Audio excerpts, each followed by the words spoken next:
Hello again and welcome to another Ominous Origins podcast with me, Casey. Of course, this episode is brought to you by the wonderful people over at morbidlybeautiful.com.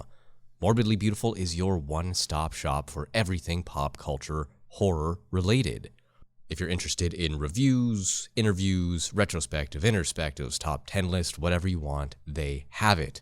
Go check out what they're offering right now while you're listening to this episode of the podcast. Before we get started, I do want to read to you a new review.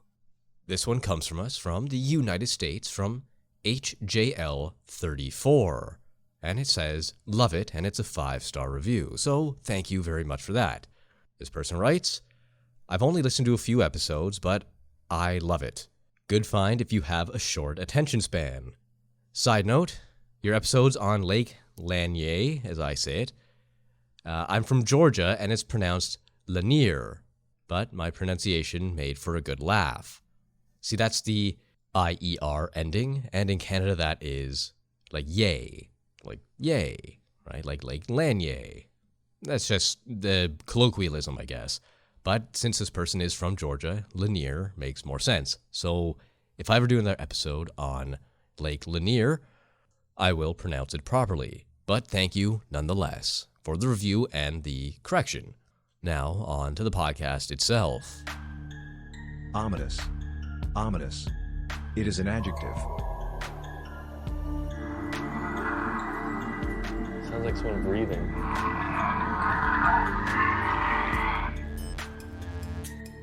Ominous. Today we're talking about a cryptid that I have been fascinated with since I was just a child. Besides Bigfoot, this one is one of the most well-known, I would say, in the United States. And it's also what caught my attention and was one of the introductions into this world of the supernatural for me. It spawned a hockey team name, and it's my favorite hockey team. Surprise, surprise. We're talking about the Jersey Devil. Now, the Jersey Devil has a huge, long history and a few different backstories that go along with it, and we'll cover a couple of them today. But first, let's just talk about the location. As I said, it comes from New Jersey, one of the eastern seaboard states.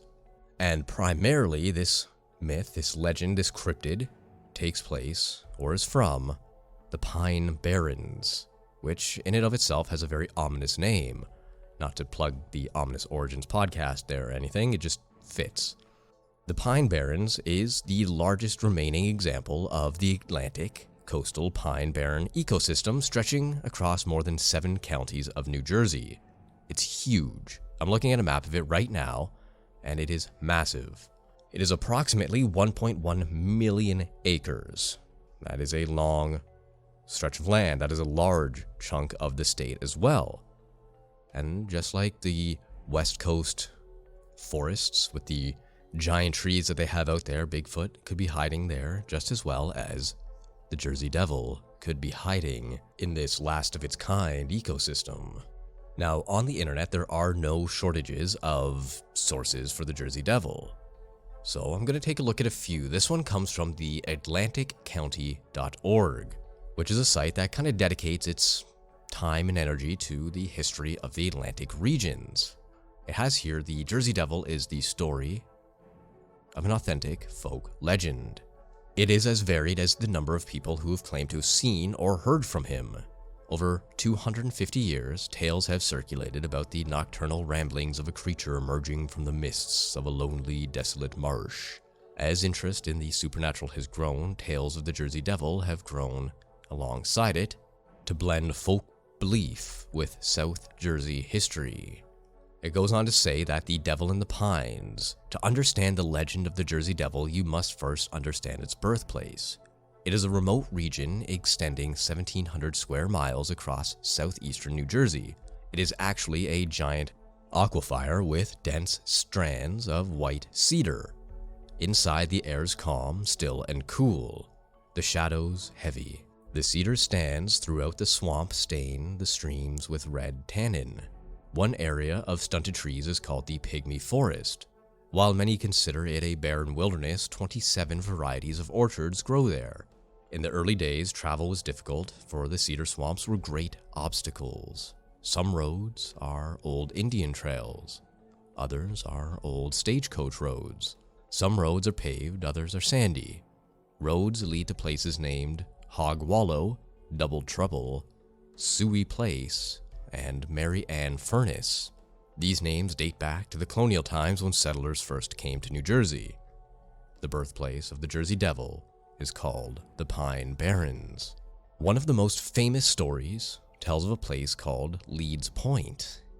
On a stormy night in 1735, a Quaker woman gave birth to a child during a thunderstorm. The room flickered with candlelight. The wind howled. Some believed her to be a sorceress. The impoverished woman, known as Mother Leeds, was believed to have many other children, as many as 12. Some say the child was born deformed. Some say she cursed the child because of her dire straits. Other accounts say the child was born normal and took on odd characteristics later. Characteristics such as an elongated body with winged shoulders, a large horse-like head, cloven feet, and a thick tail. According to legend, the child was confined until it made its escape, either out of the cellar door or up the chimney. Either way, the Jersey Devil had been born. Now let's look into the Leeds family just a little bit more and see what they have to offer, a little bit more insight into the history of this most famous of origin stories. During my research of this, I found out that the Leeds family is only a portion of what the Jersey Devil is. More so, the name Leeds, and maybe even places, play a bigger part than perhaps the family and the Mother Leeds tradition states. Now, prior to the early 1900s and before the series of reported sightings of the creature during 1909, the Jersey Devil was referred to as the Leeds Devil or the Devil of Leeds, either in connection with the local Leeds family or the eponymous southern New Jersey town, Leeds Point. Mother Leeds has been identified by some as Deborah Leeds, on the ground that Deborah Leeds' husband, Japhet Leeds, named 12 children in the will he wrote during 1736, which is compatible with the legend. Deborah and Japhet Leeds also lived in Leeds Point, the section which is now known as Atlantic County, New Jersey, which is commonly the location of the Jersey Devil story. Brian Regal, a historian of science at Keene University, theorizes that the story of Mother Leeds, rather than being based on a single historical person, originated from colonial southern New Jersey religio-political disputes that became the subject of folklore and gossip amongst the local people. According to Regal, folk legends concerning these historical disputes evolved through the years and ultimately resulted in the modern popularization of the legend of the Jersey Devil during the early 20th century. Regal contends that the colonial-era political intrigue involving early New Jersey politicians Benjamin Franklin and Franklin's rival, almanac publisher Daniel Leeds, resulted in the Leeds family being described as quote-unquote monsters. And it was Daniel Leeds' negative description as the Leeds Devil, rather than any actual creature, that created the later legend of the Jersey Devil. Much like the Mother Leeds of the Jersey Devil myth, Leeds' third wife had given birth to 9 children, a large number of children even for the time. Leeds' second wife and first daughter had both died during childbirth. As a royal surveyor with strong allegiance to the British Crown, Leeds had also surveyed and acquired land in the Egg Harbor area located within the Pine Barrens. The land was inherited by Leeds' son, and family is now known as Leeds Point, one of these areas in the Pine Barrens currently most associated with the Jersey Devil legend and alleged Jersey Devil sightings. Starting in the 17th century, English Quakers established settlements in southern New Jersey, the region in which the Pine Barrens are located. Daniel Leeds, a Quaker and prominent person of pre-revolution colonial southern New Jersey, became ostracized by his Quaker congregation after his 1687 publication of almanacs containing astrological symbols and writings.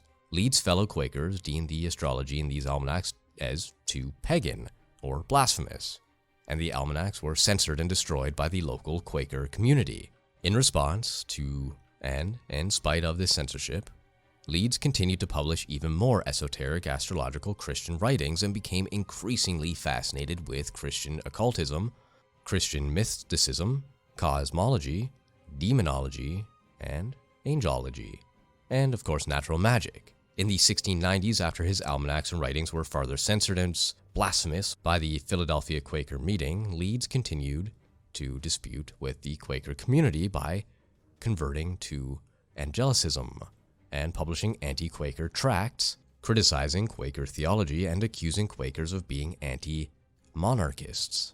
In the ensuing dispute between Leeds and the southern New Jersey Quakers over Leeds' accusations, Leeds was endorsed by the much-maligned British Royal Governor of New Jersey, Lord Cornbury, despised among the Quaker communities. Leeds also worked as a counselor to Lord Cornbury for a time. Considering Leeds as a traitor for aiding the crown and rejecting Quaker beliefs, the Quaker Burlington meeting of southern New Jersey subsequently dismissed Leeds as evil. During 1716, Daniel Leeds' son, Titan Leeds, inherited his father's almanac business, which continued to use astrological content and eventually competed with Benjamin Franklin's popular Poor Richard's Almanac. The competition between the two men intensified when, during 1733, Franklin satirically used astrology in his almanac to predict Titan Leeds' death on October of that same year. Though Franklin's prediction was intended as a joke at his competitor's expense and a means to boost almanac sales, Titan Leeds was apparently offended at the death prediction, publishing a public admonition of Franklin as a fool and a liar. In a published response, Franklin mocked Titan Leeds' outrage and humorously suggested that, in fact, Titan Leeds had died in accordance with the earlier prediction and was thus writing his almanacs as a ghost, resurrected from the grave to haunt and torment Franklin. Franklin continued to jokingly refer to Titan Leeds as a ghost, even after Titan Leeds' actual death in 1738. Daniel Leeds' blasphemous and occultist reputation for his pro-monarchy stance in the largely anti-monarchist colonial south of New Jersey, combined with Benjamin Franklin's later ongoing description of Titan Leeds as a ghost, may have originated or even contributed to the local legend of the so-called Leeds Devil lurking in the Pine Barrens. I want to take a moment here to just say that suggestion and words have power, especially somebody as powerful as Franklin. In that time, rumors can spread, and people in that time were very susceptible to very strange beliefs, and it's not unheard of that something like this would happen. Or maybe he did have the power to summon the ghost of the Leeds family, specifically Daniel, or even Titan Leeds. It's hard to say. Maybe it was a self-fulfilling prophecy, but I digress. Continuing on, during 1728, Titan Leeds began to include the Leeds family crest on the masthead of his almanacs. The Leeds family crest depicted a wyvern, a bat-winged dragon-like legendary creature that stands upright on two clawed feet. Regal notes that the wyvern on the Leeds family crest is reminiscent of the popular description of the Jersey Devil. The inclusion of this family crest on the Leeds almanacs may have further contributed to the Leeds family's poor reputation among locals and possibly influenced the popular description of the Leeds Devil or the Jersey Devil. The fearsome appearance of the crest's wyvern and the increasing animosity among local South Jersey residents towards royalty, aristocracy, and nobility with whom family crests are associated may have helped facilitate the legend of the Leeds Devil and the association of the Leeds family with devils and monsters. Regal also notes that by the late 1700s and early 1800s, the Leeds Devil had become a legendary monster or ghost story in the southern New Jersey area. Into the early to mid-19th century, stories continued to circulate in southern New Jersey of the Leeds Devil, a, quote, monster wandering the Pine Barrens, unquote. An oral tradition of the Leeds Devil, monster ghost stories, subsequently became established in the Pine Barrens area. Although the Leeds Devil legend had apparently existed since the 18th century, Regal states that the more modern description of the devil, as well as the now pervasive Jersey Devil name, first became truly standardized in current form during the early 20th century. Here's an excerpt. During the pre-revolutionary period, the Leeds family, who called the Pine Barrens home, soured its relationship with the Quaker majority. The Quakers saw no hurry to give their former fellow religionist an easy time in circles of gossip. His wives had all died, as had several children. His son Titan stood accused by Benjamin Franklin of being a ghost. The family crest had winged dragons on it. In a time when thoughts of independence were being born, these issues made the Leeds family political and religious monsters. From all this, over time, the legend of the Leeds Devil was born. References to the Jersey Devil do not appear in newspapers or other printed material until the 20th century. The first major flap came in 1909. It is from these sightings that the popular image of the creature, bat-like wings, horse head, claws, and a general air of dragon, became standardized. But what about Mother Leeds? We talked about the Leeds family, but what about the matriarch that kind of started this whole thing? Well, according to popular folklore, the Jersey Devil originated with a Pine Barrens resident named Jane Leeds, also known as Mother Leeds. The legend states that Mother Leeds had 12 children, and after finding she was pregnant for the 13th time, cursed the child in frustration, crying that the child would be the devil. During 1735, Mother Leeds was in labor on a stormy night while her friends gathered around her. Born as a normal child, the 13th child changed to a creature with hooves, a goat's head, bat wings, and a forked tail. Growling and screaming, it beat everyone with its tail before flying up the chimney and heading into the pines. In some versions of the tale, Mother Leeds was supposedly a witch, and the child's father was the devil himself. Some versions of the legend also state that there was a subsequent attempt by a local clergyman to exorcise the creature from the Pine Barrens. Some other stories go as such. There is one that tells of a young Leeds Point girl who had fallen in love with a British soldier. The British had come to the region because the iron furnaces at Batso were supplying the privateers. In 1778, the British engaged the Americans at the Battle of Chestnut Neck. The townsfolk opposed the match, calling her liaison an act of treason. They cursed the girl. According to the legend, when she later gave birth to a child, it became known as the Leeds Devil. There's another variation on that tale as well, and that tells of a young woman who encounters a passing gypsy begging for food. She was frightened and refused. The gypsy cursed her for her refusal. Years later, in 1850, the curse was forgotten when the girl gave birth to her first child, a male. He became a devil and fled into the woods.